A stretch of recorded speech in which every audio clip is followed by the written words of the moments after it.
Pernah nggak lo terpana sama betapa cepatnya otak lo bekerja pas lagi mecahin teka-teki atau nemu ide brilian di momen yang nggak lo duga?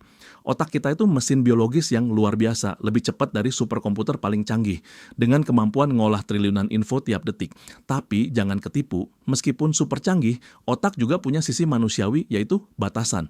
Ibarat perahu yang ngambang di tengah samudera sejarah, otak kita itu cerminan dari kerja dan keterbatasan manusia. Tapi inilah uniknya, begitu kita paham cara kerja dan keterbatasan otak ini, kita bisa manfaatin buat keuntungan kita sendiri. Jadi yuk kita pelajari lebih dalam gimana otak kita sebenarnya bekerja dan apa yang bisa kita lakuin buat ngatasinnya. Otak kita memang keren banget, tapi jangan lupa, dia juga punya sifat malas. Daripada kerja keras terus, otak lebih milih cara tercepat dan termudah biar hemat energi. Kalau otak itu manusia, mungkin dia temen lo yang selalu cari jalan pintas pas naik gunung. Kita sering pakai kacamata buram, padahal kacamata bening ada di meja sebelah. Salah satu contohnya ya mitos multitasking. Banyak yang bilang kita bisa multitasking, tapi faktanya otak kita sebenarnya nggak multitasking.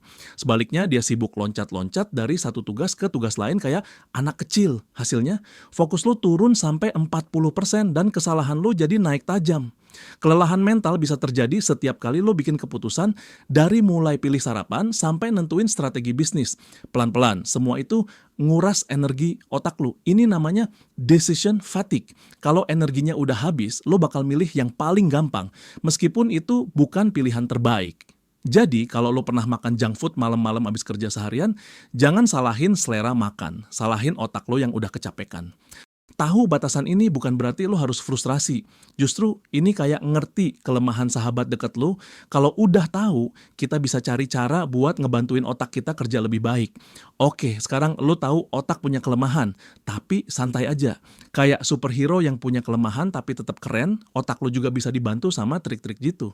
Nih, beberapa strategi sederhana tapi manjur buat ubah kelemahan otak jadi kekuatan. 1.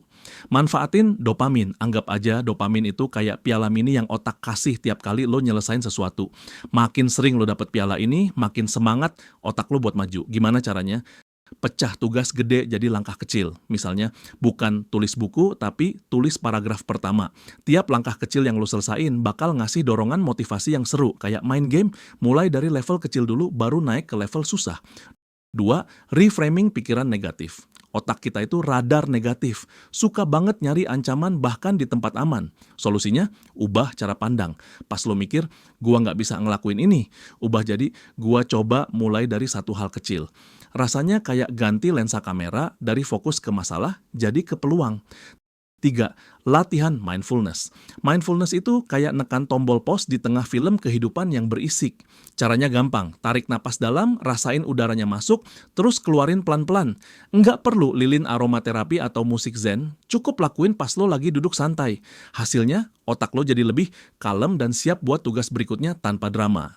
Pakai strategi ini tuh kayak ngasih otak lo upgrade gratis.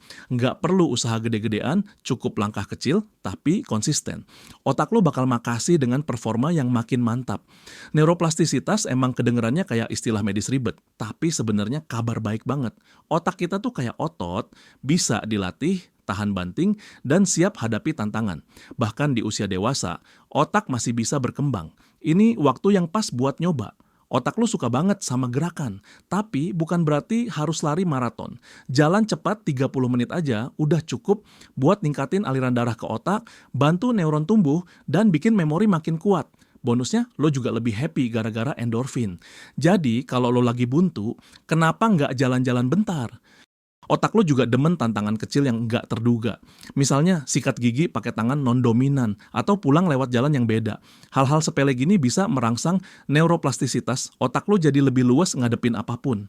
Kita semua pengen produktif, tapi kadang rasanya kayak nanjak gunung pas lagi badai. Tenang, dengan beberapa kebiasaan kecil yang cerdas, lo bisa nanjak lebih gampang tanpa kehilangan arah. Bukan soal kerja lebih keras, tapi kerja lebih pinter. Yuk bahas trik simple biar hari lo lebih efektif. 1. Teknik Pomodoro. Pernah ngerasa udah kerja terus tapi hasilnya dikit? Coba deh teknik Pomodoro. Fokus kerja 25 menit, terus istirahat 5 menit. Siklus ini bikin lu tetap segar dan fokus tanpa ngerasa capek. Plus rasanya puas banget pas alarm bunyi. 2. Time blocking. Kalau hidup lu berasa kayak daftar tugas tanpa akhir, coba time blocking. Jadwalin tugas spesifik di jam tertentu, misalnya pagi buat kerja kreatif, siang buat rapat, sore buat tugas ringan. Ini kayak bikin peta harian, biar lu nggak nyasar. Efek sampingnya, stres turun, hasil maksimal. 3. Menulis jurnal. Jurnal nggak cuma buat curhat, tapi juga alat produktivitas. Tulis niat lo di pagi hari buat ngarahin fokus dan refleksi malam buat evaluasi. Ini bantu lo nyesuain energi dan waktu. Pakai jam biologis lo buat tugas berat pas energi lagi tinggi dan tugas ringan pas udah mulai turun. Nggak usah langsung terapin semuanya. Cukup pilih satu yang paling cocok dan mulai dari situ. Ingat, kunci produktivitas itu bukan kerja lebih keras, tapi kerja lebih bijak. Jadi, lo mau mulai dari yang mana? Kadang kita mikir perubahan itu kayak sulap sukses dalam semalam. Padahal perubahan besar itu sering dimulai dari langkah kecil yang konsisten dan gampang dijalanin. Kayak nanam pohon, hari ini lu cuma tanam biji kecil, tapi tahun depan lu bisa neduh di bawah rindangnya. Yuk mulai dari langkah simple. Setel timer 25 menit dan fokus ke satu tugas. Pas alarm bunyi, kasih diri lo hadiah kecil, istirahat 5 menit, atau secangkir kopi. Rasanya kayak menang level pertama di game. Motivasi lo langsung naik. Kadang ide cemerlang muncul pas lo diem. Nggak perlu lari maraton, biarin aja pikiran lo ngalir sambil jalan kaki. Siapa tahu solusi masalah lo nongol gitu aja. Mulai pagi lo dengan nulis 3 hal terpenting hari itu. Nggak usah panjang, cukup 3. Ini bantu lo tetap fokus dan lebih terarah. Perubahan kecil makin bermakna kalau lo cerita ke orang lain. Ceritain pengalaman lo ke teman, keluarga, atau komunitas. Siapa tahu langkah kecil lo bisa jadi inspirasi buat mereka. Perjalanan ini lebih seru kalau kita tumbuh bareng. Intinya, lo nggak perlu ubah hidup secara drastis dalam semalam. Langkah kecil itu cukup, asal konsisten. Kayak pepatah bilang, 1000 mil dimulai dari 1 langkah. Jadi apa langkah pertama lo hari ini? Otak lo tuh kayak otot, semakin sering dilatih dengan cara yang benar, makin kuat dan fleksibel. Tapi jangan terlalu keras juga ke diri sendiri. Otak masih bisa berkembang bahkan pas lo udah dewasa. Perjalanan buat ngerti dan maksimalkan otak lo adalah investasi terbaik buat hidup yang lebih bermakna. Bayangin otak lo kayak superkomputer yang terus nyari update software. Dengan strategi yang tepat, lo bisa terus upgrade tanpa harus ngubah hidup lo secara ekstrim. Emang sih bakal ada hari di mana lo tak ngerasa capek atau stuck, tapi itu wajar. Anggap aja itu bagian dari proses tumbuh.